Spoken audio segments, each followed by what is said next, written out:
Was a girl running in a group. She had a high-speed motor in a 40 Ford Coupe. She had a racing cam and a supercharged. Look at Buddy, hot rod and large. She's a hot rod. She's a hot rod. This keeps coming and going. I mean, this is crazy.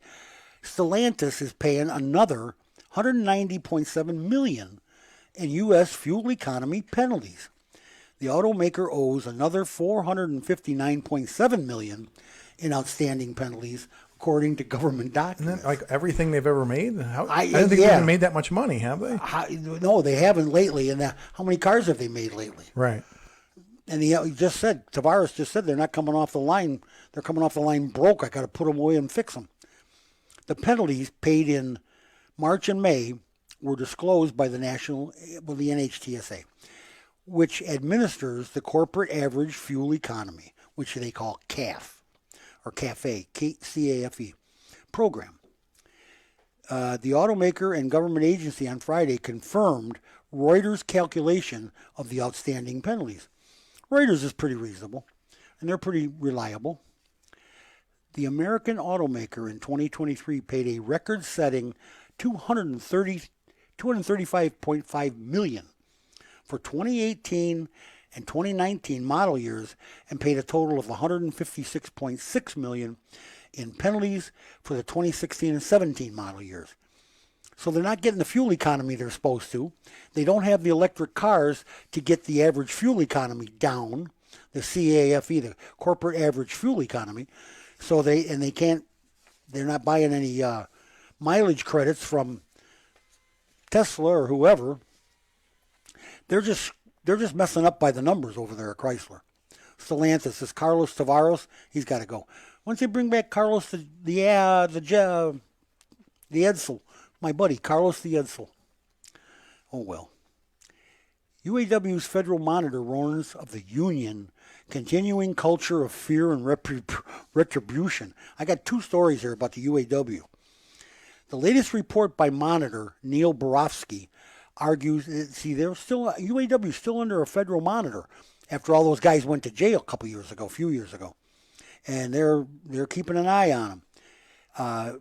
Argues UAW President Shawn Fain and union leadership need to implement more reforms and work harder to change their union's culture. I didn't know unions had culture. I don't know what they got to have culture for. Court-appointed monitor Neil Borofsky, in his 10th status report since being assigned in 2020, so it's 4 years, as part of the union's consent decree with the federal government, argued with the federal government, the UAW must do more to safeguard against corruption. It's the latest in a string of criticisms Borofsky has levied against UAW President Shawn Fain. You get in power and you start doing things right, and they're going to cut you down.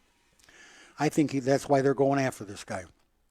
UAW President Shawn Fain and his leadership team, including accusations that Fain's office is failing to promptly respond to document requests related to investigations into potential wrongdoing. Somebody's a bad boy. A UAW spokesman did not immediately respond to a request for any comments. The Detroit News first reported on the Monitor's latest findings. The survey revealed that a concerning number of union personnel continue to fear retaliation if they were to report misconduct. And they may harbor many kinds of concerns that were present at the start of the Monitor shift when Borofsky got there in 2020. This Monitor, he and Shawn Fain had a big argument, and I think this is all coming to roost here. All right. There appears to be, here, another one. Latest UAW probe reveals infighting and a rift with the Monitor. Here we go. There appears to be a growing animosity between UAW President Shawn Fain and some members of his leadership team that swept into power almost 2 years ago. And they did. They swept it right up. A July 8th court filing by the UAW monitor, Neil Borofsky, revealed new evidence of infighting among the union's executive board. What does that bother him? I mean, there's always infighting on those big boards. I mean, come on. Vice President Rich Boyer, who Fain dismissed as head of the Stellantis department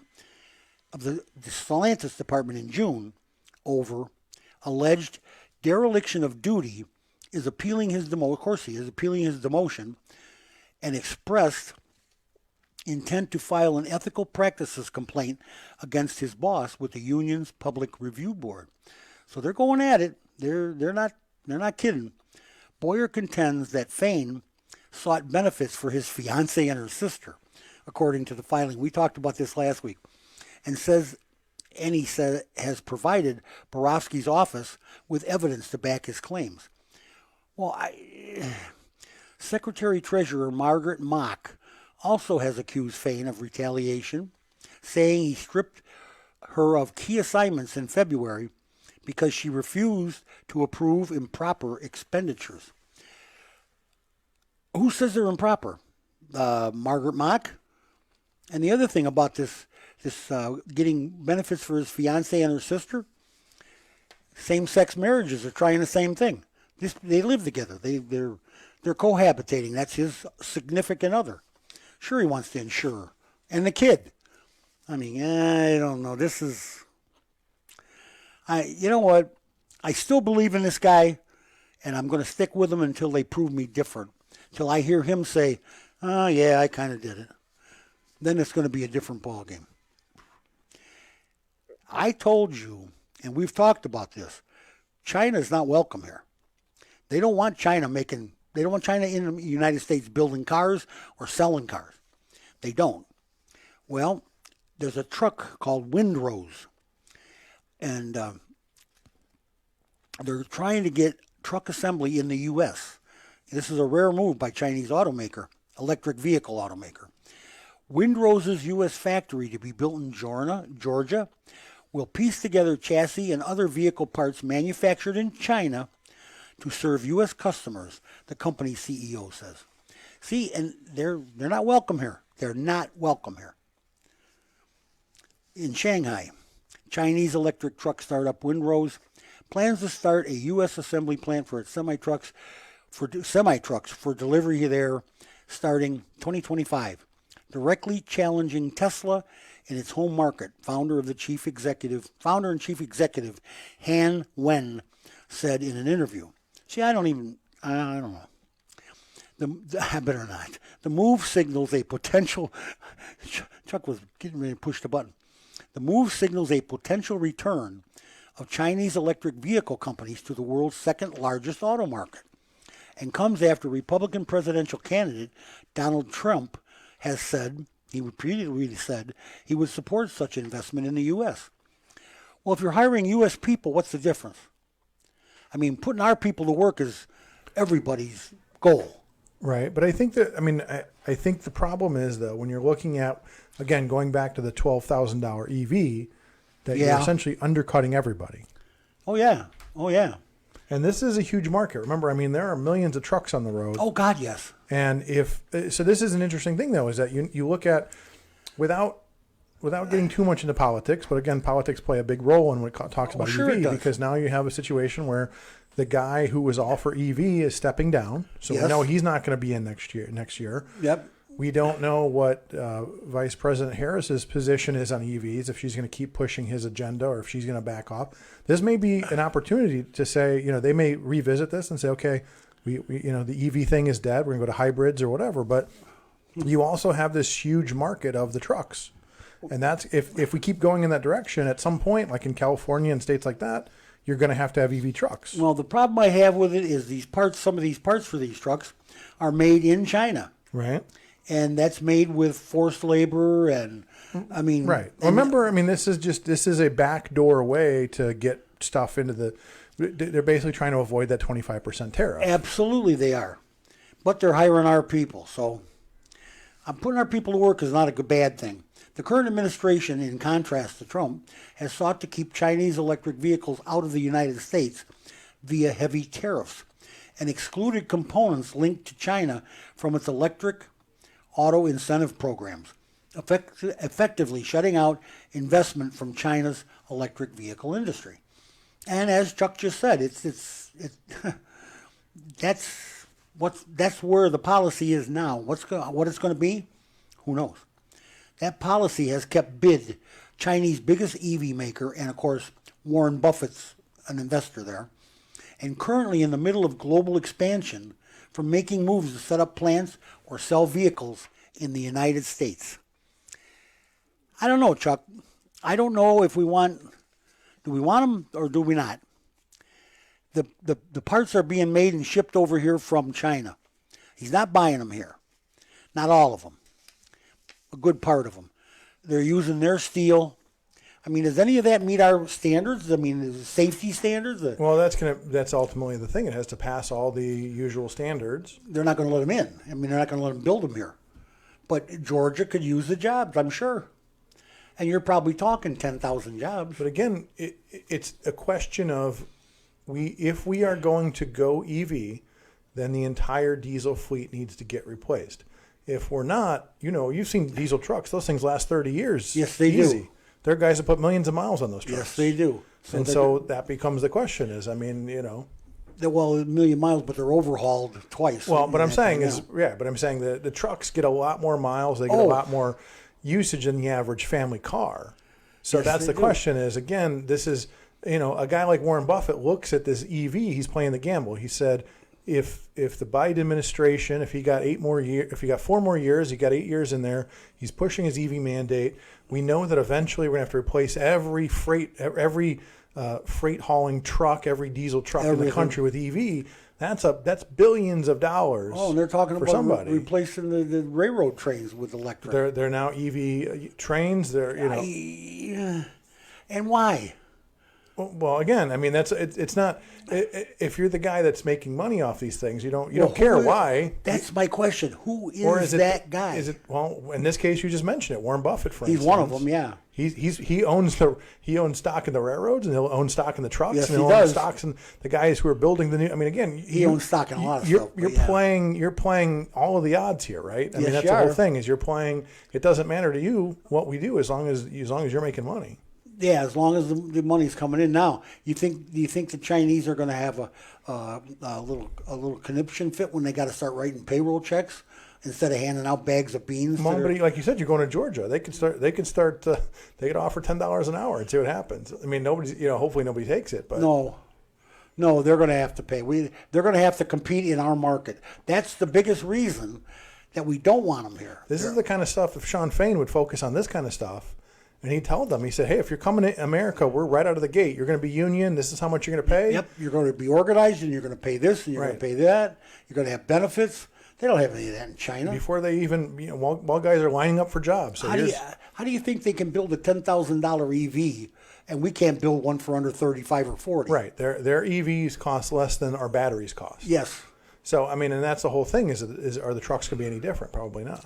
This is a dilemma. This is a decision that's got to be made. It's got to be weighed to the point where what is better? Do we let this happen or not? Do we let China in the door? If they're hiring our people, I'm good with that. But I still want to look at what's going on there.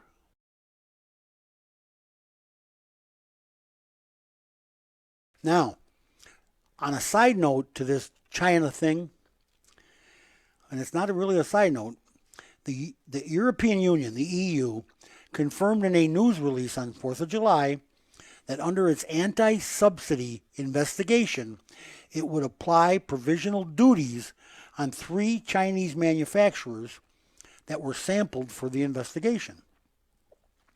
MG maker SAIC Motor faces a 37.6% tariff on top of the existing 10% rate, while Geely and BID will be hit with an additional charges of 19.9% and 17.4% respectively. In other words, this says it all. This tells you what you need to know. The European Union, which said that talks with China have intensified in recent weeks, said the probe concluded that China subsidizes its electric vehicle industry to a degree that causes economic harm to the European Union bloc. And they believe in it. Beijing has warned it could hit European agricultural goods, aviation, and cars with large engines with tariffs. China could also decide to challenge the European Union's probe at the World Trade Organization. Does anybody listen to those people anyway? WTO? I mean, that's, well, whatever.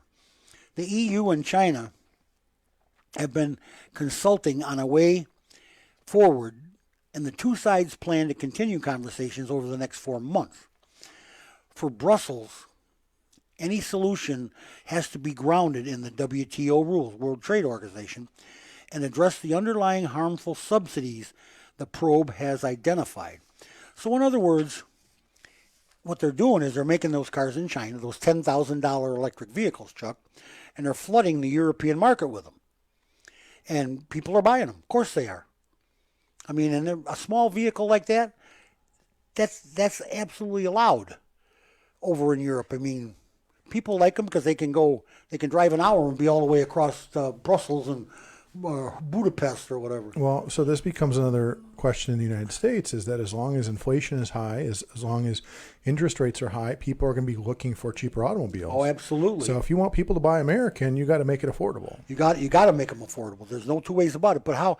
There's no way we're going to make a $10,000 electric vehicle. Right. But also, at the end of the day, I think the average person says to they've seen these scooter fires, they've seen all these things. At the end of the day, I say, am I going to spend the extra few $1,000s to sit on a car that I know is made here and is not going to blow up every time it rains, stuff like that? Something safe. So something safe. I mean, at the end of the day, that's what we care about. We're not going to put our kids on top of a giant battery that we're worried to catch fire. Well, exactly. Right? I mean, when they were putting the enamel on the toys from China, right? And that, so sad, too bad.